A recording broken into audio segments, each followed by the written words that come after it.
সিলেটে স্ত্রীর পরকীয়ার বলি হওয়া থেকে প্রাণে বাঁচলেন এক প্রবাসী স্বামী।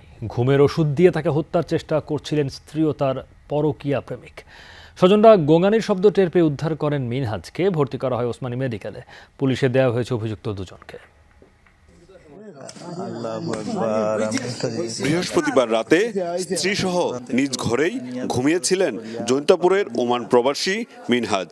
হঠাৎ ঘর থেকে গোঙানির শব্দ পান স্বজনরা। দরজা ভেঙে ভেতরে ঢুকে দেখেন মিনহাজের হাত পা বাঁধা, গলায় বেল্ট পেঁচিয়ে হত্যার চেষ্টা করছে স্ত্রী ও তার পরকীয়া প্রেমিক।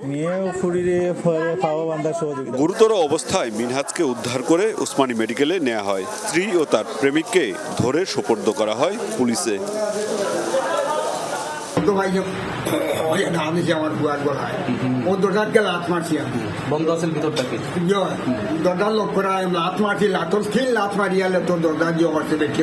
দরজা ভাঙ্গিয়া দেখি তাই উলঙ্গ অবস্থা তাই মাটিতে আমরা বান্ধা পাইছি, গলার তাই দড়ি পাইছি বা বেল্ট দিয়ে তাই জুয়ো করছে, বান্ধিছে, কষ্টিপ মারছে।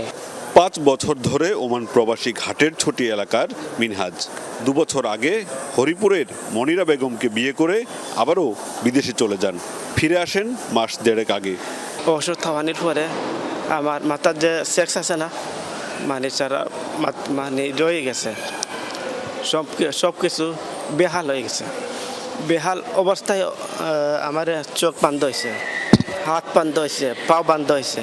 বিকেলে জৈন্তাপুর থানায় মামলা করেছে মিনহাজের বাবা। আদালতের মাধ্যমে কারাগারে পাঠানো হয়েছে স্ত্রী মনিরা ও কথিত প্রেমিক ফেরদৌসকে। সংবাদ পাওয়ার সাথে সাথে অত্র এলাকার যে মোবাইল টিম ছিল, রাজধানী মোবাইল টিমকে পাঠায় এবং ওদেরকে উদ্ধার করে নিয়ে আসা হয় এবং ভিকটিম মিনহাজউদ্দিন পিতা বাদী হয়ে এদের বিরুদ্ধে অভিযোগ দিলে আমার থানা মামলার রুজু হয়। ঘটনাটি খতিয়ে দেখা হচ্ছে বলে জানিয়েছে পুলিশ।